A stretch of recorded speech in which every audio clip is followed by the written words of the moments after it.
สบายดีน้องๆนักเรียนหมดทุกคนที่กำลังติดตามการสอนของในครูอยู่เนาะซึ่งมื้อนี้ในครูจะมาสอนวิชาคณิตศาสตร์ขั้นป .5 เราจะมาต่อบทเรียนในบทกลอนซึ่งบทกลอนเราได้เรียนเกี่ยวกับการคีไลบริมาตรแม่นบ่ซึ่งในมื้อนี้ในครูจะมาสอนต่อในบทที่66เกี่ยวกับระยะทางความไวและระยะเวลาก่อนเราจะฮู้สูตรคีไลของแต่ละอันหั่นเฮามาฮู้ก่อนว่าระยะทางหั่นแม่นหยังระยะเวลาเป็นอย่างและความไวเฉลี่ยหันเป็นอย่างฉะนั้นเรามาติดตามกิจกรรมข้อที่1ไปพร้อมๆกันเลยในกิจกรรมข้อที่1เนาะเท้าลิ้นออกจากเฮือนเวลา 7 โมงเพื่อจะไปเฮือนเท้าแก้วด้วยระยะทาง60 เมตรและลาวเดินทางด้วยความไวเฉลี่ย2 เมตรต่อนาทีเราใช้เวลาทั้งหมดในการเดินทางแม้น30 นาทีฉะนั้นพอหลานมาเบิ่งน้ำกันถ้าเฮามีเส้นแสดงนี่เนาะแม้นระยะทางของการเดินทางของเท้าลิ้นอันนี้แม้นระยะทางของเท้าลิ้นเนาะจนไปฮอดเฮือนเท้าแก้วนี้เราเดินทางด้วยระยะทางอยู่60 เมตร60 เมตรเนาะอันนี้ถ้าเฮาให้อันเส้นนี้เนาะแม่นเส้นระยะทางของการเดินทางของเท้าลิ้นที่เราเริ่มออกจากเฮือนเราจนไปฮอดเฮือนเท้าแก้วแล้วว่าเราเริ่มเดินทางออกอยู่7 โมงแม่นบ่หลาน7 โมง 00เนาะเราเริ่มออกทางแม่น7 โมง 00เพื่อจะไปเฮือนเท้าแก้วด้วยระยะทางเท่าใดพวกหลานเบิ่ง60 เมตรแม่นบ่หมายความว่าระยะทางของเฮือนเราเป็นฮอดเฮือนเท้าแก้วหันแม่น60 เมตรและเราเดินทางด้วยความไวเฉลี่ย2 เมตรต่อนาที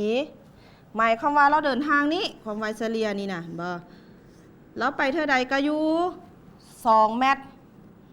ต่อนาที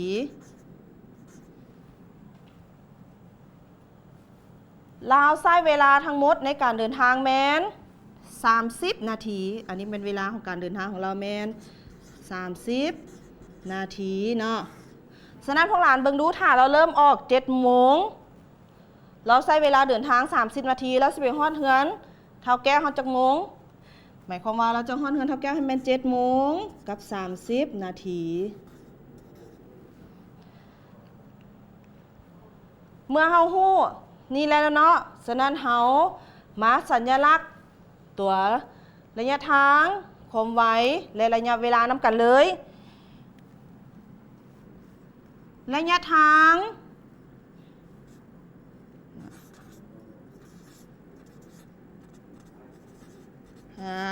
แมนเพิ่นสัญลักษณ์ด้วยตัว S ระยะทางแมนบอลไหน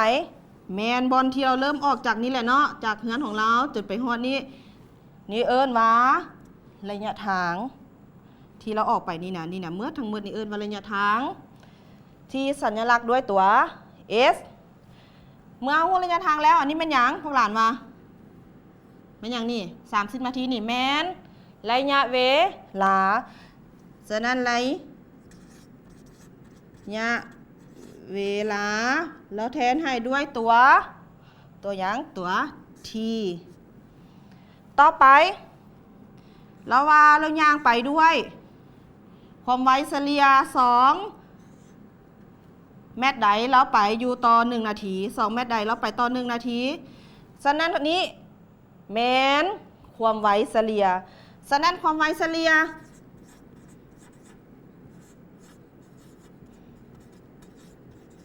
เพิ่นแทนให้ด้วยตัวหยังพวกหลานว่าแทนให้ด้วยตัว V เมื่อเฮาฮู้สัญลักษณ์ของแต่ละอันแล้วเนาะฉะนั้นต่อไปในครูจะมาพาพวกหลานซอกหาระยะทางความไวและระยะเวลาไปน้ำกันเลยว่าเฮาจะมีสูตรคิดไรแนวใดเฮาไปเบิ่งน้ำกันก่อนลำแบ่ง2การซอกหาระยะทางความไวและระยะเวลาข้อที่1คนผู้หนึ่งย่างด้วยความไว5 เมตรต่อวินาที เราใช้เวลายางอยู่10วินาทีถามว่าเราจะย่างไปได้จักแมตรพวกหลานมาเบิ้งถ้าในครูให้นี่แมนเส้นระยะทางเหมือนบ่จากคนผู้หนึ่งย่างจากจุดหนึ่งไปหาอีกจุดหนึ่งแล้วย่างด้วยความไวเฉลี่ยแมนเนาะความไวเฉลี่ยนี่นะ5 เมตรต่อวินาทีจนไปฮอดจุดหมายเนาะถ้าใดก็ไป5 เมตรต่อวินาที5 เมตรต่อวินาทีจนไปฮอดจุดหมายนี้แล้วเราใช้เวลาย่างอยู่10 วินาทีไปฮอดจุดหมายถามว่าเราจะย่างไปได้จักแมตรเพราะว่าเราอยากรู้ว่าระยะทางของการย่างของเราหั่นจากจุดเราเริ่มต้นออกจนไปฮอดจุดหมายหั่นจะย่างไปได้เท่าใดแมตรแม่นบ่ฉะนั้นเฮาได้อย่างแดพวกหลานมาเบิ่งดูบัดนี้น่ะเฮาได้1แมนความไวเฉลี่ยแมน5 เมตรต่อวินาทีเราใช้เวลายางอยู่10 วินาทีเวลาแมนเนาะ10 วินาทีถามว่าเราจะย่างไปได้จักแมตร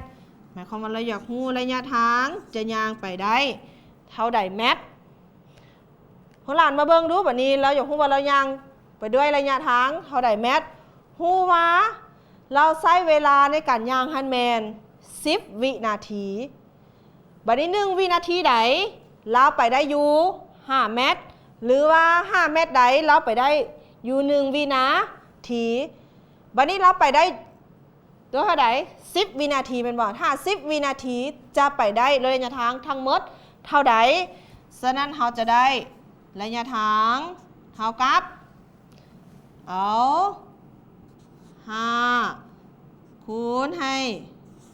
10เท่ากับ50หมายความว่าเราอยากได้สูตรซอกหาระยะทางเราเส้นเอาใดพวกหลานมาเบิ้งวันนี้5แม่นหยัง5แม่นความไวเฉลี่ยแม่นบ่เราจะได้ความไวเฉลี่ย10แม่นหยังระยะเวลาหมายความว่าเราอยากได้ระยะทางแม่นเอาความไวเฉลี่ยคูณให้ระยะเวลาอันนี้แม่นสูตรคิดไล่หาระยะทางเนาะเป็นเท่าใดพวกหลานได้สูตรของมันหรือยังแม่นบ่ต่อไปเราจะมาเข้าตัวอย่างเลยเนาะต่อไปเราจะมาเข้าตัวอย่างนำกันเนาะตัวอย่างเท้าบุญมีและเท้าลิ้นสวนกันไปบ้านป้าซึ่งมีระยะทาง120 กิโลเมตรซึ่งพวกเขามีขี่รถจักรด้วยความไว30 กิโลเมตรต่อชั่วโมงถามว่าพวกเขาใช้เวลาดุลปานใดจึงฮอดจุดหมายพวกหลานมาเบิ่งดูโจทย์น้ำกันแบบนี้น่ะถ้าเฮามาแก้โจทย์น้ำกันเนาะอันนี้เฮามาแก้โจทย์น้ำกันพวกหลานมาเบิ่งดูเพิ่นให้อย่างแน่แบบนี้น่ะในโจทย์นี้เนาะข้อมูลที่เพิ่นให้พวกหลานมานี่มีอย่างแน่เพิ่นให้อย่างแน่หนึ่งเพิ่นให้ระยะทางมาแม่นบ่ระยะทางแม่น120 กิโลเมตรวันนี้เพิ่นให้อย่างอีกพวกหลานเพิ่นให้ความไวเฉลี่ยแม่นบ่ความไวเฉลี่ย30 กิโลเมตรต่อชั่วโมงวันนี้เพิ่นอยากได้อย่างพวกหลานอยากได้เวลาแม่นบ่อยากได้เวลาในการขี่รถของเราหันไปฮอดจุดหมายจะใช้เวลาดุลปานใดมาเพิ่นอยากได้เวลาเนาะวันนี้ถ้าพวกหลานมาเบิ่งบัดนี้ถ้าเพิ่นให้เส้นระยะทางมาบัดนี้เพิ่นให้เส้นระยะทางมาแม่นบ่พวกหลานมาเบิ่งดูบัดนี้ระยะทางสมมุติจากจุดเริ่มต้นจนไปฮอดจุดหมายด้วยระยะทาง120 กิโลเมตรเนาะวันนี้เพิ่นขี่รถจักรได้เท่าใดขี่รถจักรด้วยความไว30 กิโลเมตรต่อชั่วโมงหมายความว่าความไวของการขี่ของเราหันแม่น30 กิโลเมตรต่อชั่วโมงเราจะใช้เวลาโดนปานใดจึงจะฮอดจุดหมายถ้าเฮายังบ่ทันคิดไล่แท้เนาะเฮาลองมานับนํกันเบิ่งดูถ้าเราขี่ด้วยความไว30กิโลเมตรต่อชั่วโมงหรือ1ชั่วโมงใดแล้วขี่ไปด้วยระยะทางแม่น30กิโลเมตรแม่นบ่พวกหลานบัดนี้ถ้าเฮามานับถ้าเราไปอีก1ชั่วโมงเด้เราขี่ด้วยความไวอีก1ชั่วโมงจะไปได้อีกอยู่30แม่นบ่เป็นระยะทางแม่น60กิโลเมตรถ้าเราขี่ด้วยความไวอีก1ชั่วโมงแล้วจะไปได้เท่าไหร่พวกหลานคิดว่าไปได้อยู่90กิโลเมตรบัดนี้ถ้าเราขี่ด้วยความไว1ชั่วโมงอีกเด้เราจะไปได้เท่าไหร่พวกหลานว่าเราจะไปได้อยู่ระยะทาง120กิโลเมตร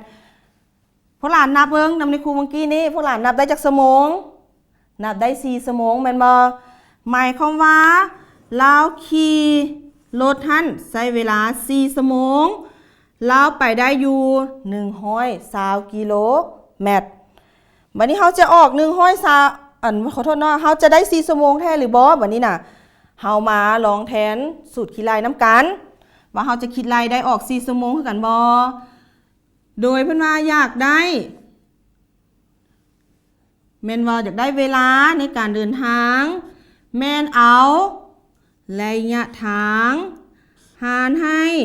ความไวเฉลี่ยบัดนี้เฮามาแทนตัวเลขระยะทางเพิ่นให้เท่าใดพวกหลาน120กิโลเมตรความไวเฉลี่ยแม่น30กิโลเมตรต่อ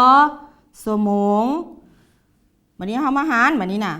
เฮาหาร0กับ0ออกจะเหลืออยู่12หารให้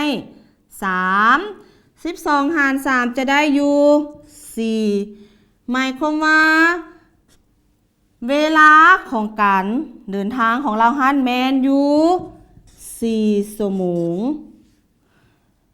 เป็นแนวใดพวกหลานออกคือกันกับในครูบ่เฮาจะมาเบิ่งรูปนี้คืนเนาะหมายความว่าถ้าเราใช้ความไวเฉลี่ย30กิโลเมตรใดจะใช้เวลาเดินทางอยู่1ชั่วโมงแต่ถ้าเราไปด้วยความไวเฉลี่ยอีก1ชั่วโมงก็จะได้อยู่อีก30หมายความว่าเราใช้เวลาทั้งหมดในการเดินทาง120กิโลเมตรหันแม่ใช้เวลาอยู่4ชั่วโมงพวกหลานเป็นแนวใดพวกหลานสำหรับบทเรียนบทนี้เนาะพวกหลานพอเข้าใจบ่เกี่ยวกับการสอนของในครูเนาะถ้าพวกหลานพอเข้าใจให้พวกหลานไปเฮ็ดบทฝึกหัดที่อยู่ในปึ้งแบบเรียนหันต่อเลยเนาะสำหรับบทเรียนบทนี้ในครูก็มีเพียงเท่านี้พบกันใหม่ในโอกาสหน้าเนาะขอบใจ